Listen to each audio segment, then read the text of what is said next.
Welcome to AI Tech Book. This is the Atlas, Episode 3 MCP Fundamentals. Part 1 of 2.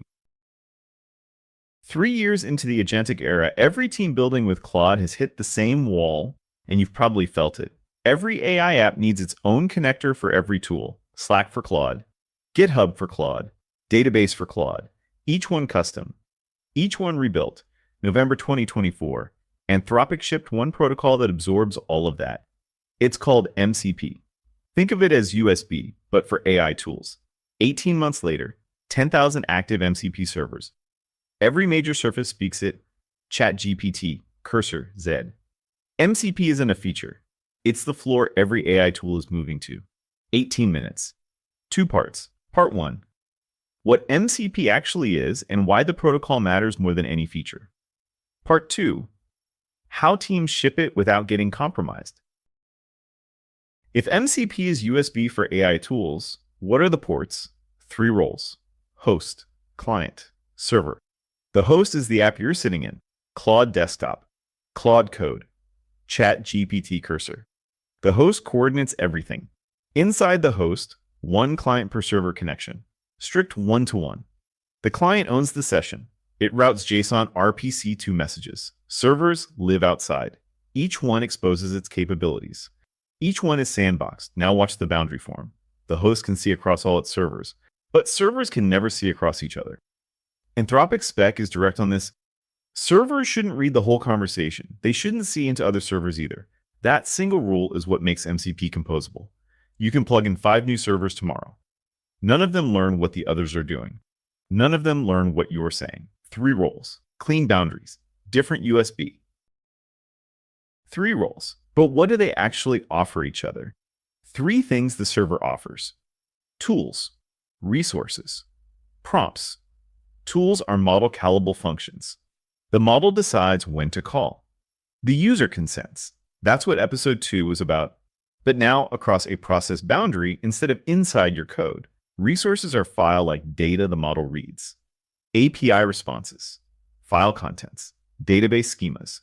Referenced by URI in Claude Code, you had mentioned them like files. Prompts are templated workflows the user invokes. /command surface. The server ships the prompt. The user runs it on demand. Watch what changes. Tool use gave you 1 lane. Model callable functions, full stop. MCP gives you 3. Tools the model calls. Data the model reads on demand. Workflows the user invokes as commands. The server ships all 3. The common authoring mistake is documented. Tool returns more than 10,000 tokens. Claude Code warns. 25,000 is the default max. If your tool needs to return more than that, you're holding it wrong. That's a resource, not a tool result. Expose it with a URI light. Let the model read on demand. The server offers 3. So does the client. Sampling, roots, elicitation. Sampling is server-initiated LLM generation. The server asks the host's model to generate something on its behalf. A recursive agentic loop. Every sampling request requires explicit user approval. Roots are the file system boundaries the server can operate in. Claude Code sets an environment variable for the project directory. The server asks for the root list.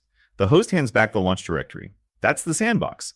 Elicitation is the server asking the user for more input mid-task. Form mode for structured fields.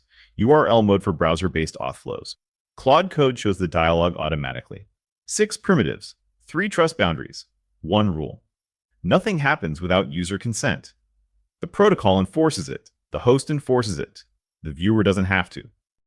All this needs to travel over a wire. That's transports. 3 transports today. 2 are current. 1 is deprecated.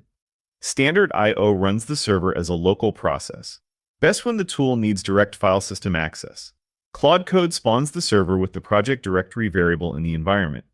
Streamable HTTP is the recommended remote transport. Single endpoint accepts post. Streams the response back.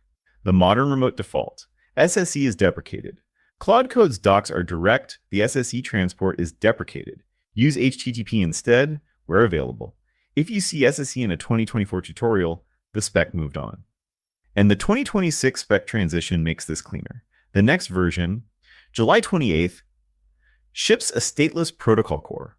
We walk through it in 3 scenes. Before we get to the spec transition, pause for a quick word from the channel. If this is useful, subscribe. the Atlas AI Tech Book. Part 2 of this episode covers server authoring OAuth, the April 2026 RCE disclosure with 10 CVEs, and the production patterns Anthropic hasn't shipped yet. Same depth, same playbook. Back to the protocol. When do you use MCP versus writing tool use direct? Both are valid. The decision frame matters more than the preference. Tool use direct, what episode 2 taught, is single process. You control the schema. You control execution. Minimal indirection. Full control. MCP is cross-process, cross-vendor, cross-org, one server, many clients, reusable, versioned, authenticated. You pay for it, extra process boundary, OAuth setup for remote expanded security surface. The decision in one line. If the tool is private to your app, tool use direct. If multiple Claude surfaces or non-Anthropic models will consume it, MCP. There's a fourth dimension worth naming. Episode 2 taught the bloated surface mistake. Loading too many tool definitions wrecks the context window. MCP brings tool search. It defers tool definitions until they're needed. Same problem. Protocol level solution. We come back to this in 2 scenes. What's the single biggest thing changing about MCP in July? Today's MCP is stateful. Think of it like a phone call. The handshake, the session ID, the long-lived stream, all keeping the line open until the conversation ends. Stateful protocols need sticky sessions. Sticky sessions need shared session stores. Shared session stores need deep packet inspection at the gateway. That's expensive infrastructure for every team running MCP at scale. July 28, 2026. 6 spec proposals land at once. Watch what happens. The protocol stops keeping state. No more handshake. No more session ID. The streams become multi-round trip requests. The spec authors are blunt about what this means in production. A remote MCP server that needed sticky sessions, a shared session store, and deep packet inspection at the gateway can now run behind a plain round-robin load balancer. The infrastructure tax disappears. 2 more additions ship the same day. MCP apps. Servers can now ship interactive UI and sandboxed iframes. First protocol where servers ship UI, not just data. And tasks, graduates from experimental to first class. Server returns a task handle. Client drives long-running work. For the agent loops episode 2 stop reason couldn't handle alone. Tier 1 SDKs have 10 weeks. The transition is happening. Plan for both versions. Today's spec runs your clients now. The new spec runs them by Q3. That's the protocol. Now, how Claude Code actually talks to it. One command, Claude MCP add. The syntax, Claude MCP add. Then the transport flag, standard IO, HTTP, or SSE. Then the server name. Then either a URL for remote or the command itself for local. That's the whole registration surface. 5 commands cover 90% of MCP operations. Add, list, get, remove, serve, which lets Claude Code itself become an MCP server other apps consume. Real example, connect to Sentry, Claude deoperation CP add, transport HTTP, name Sentry, then Sentry's MCP endpoint URL. The /MCP command inside the session triggers the OAuth browser flow. Sentry tools are now connected. Behind the scenes, Claude Code uses tool search by default. MCP tool definitions are not loaded into context until Claude actually needs them. The startup tax goes away. That's the platform-level answer to episode 2's bloated surface mistake. Add an MCP server. Where does it actually live on your machine? 3 answers. And the difference between them is the difference between just for me and every developer on the team gets this. Start with the local scope, the default. Stored in the Claude config file in your home directory. Scope to your current project. Private to you. Personal experiments. Credentials you don't want in version control. Then project scope, where teams actually work. The team shared MCP config sits at your project root. Git committed. Every developer who pulls the repo gets the same MCP servers automatically. Claude Code prompts for approval on first load. That's the security control. Finally, user scope, same Claude config file, but at the user level. Cross project, private to you. Personal utility servers, your dev database, your HubSpot, your Stripe. Available everywhere you open Claude Code. One rule when scopes overlap, closer to your machine wins. Local beats project. Project beats user. User beats plugin. Plugin beats Claude AI connectors. Same name servers deduplicate by highest scope. That's how you deploy. Now, how you don't deploy.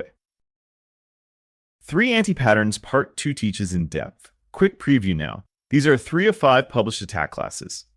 The rest, plus the April 2026 RCE disclosure with 10 CVEs in Part 2.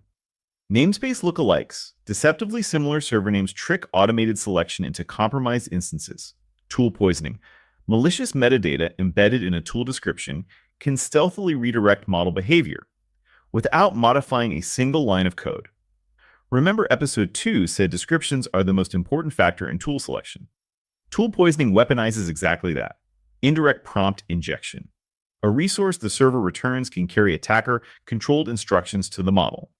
External content treated as untrusted text. These are theoretical taxonomies from a March 2025 paper. The April 2026 RCE disclosure made them concrete 10 CVEs across the architecture, 7,000 servers publicly exposed. Part 2. 3 anti-patterns. 3 reader frames before we close Part 1. If you're an architect, your decision frame for Part 1 is scene 7. MCP when the tool will be consumed by multiple Claude surfaces or non-Anthropic models. Tool use direct otherwise. Don't overdo MCP. If you're a developer, 3 commands matter. Claude MCP add. Claude MCP list.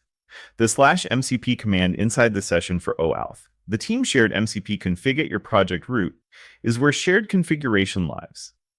If you're a technical PM, there are 2 costs worth tracking: server hosting and OAuth review overhead. What it buys you is cross-vendor portability. If your team will use Claude A&D Chat, GPT, A&D Cursor, MCP is how you avoid building the same integration 3 times. 3 reader frames. 1 recap. 7 things from Part 1. 1. MCP solves what practitioners call the N by M integration problem. 2. 3 roles. Host, client, server.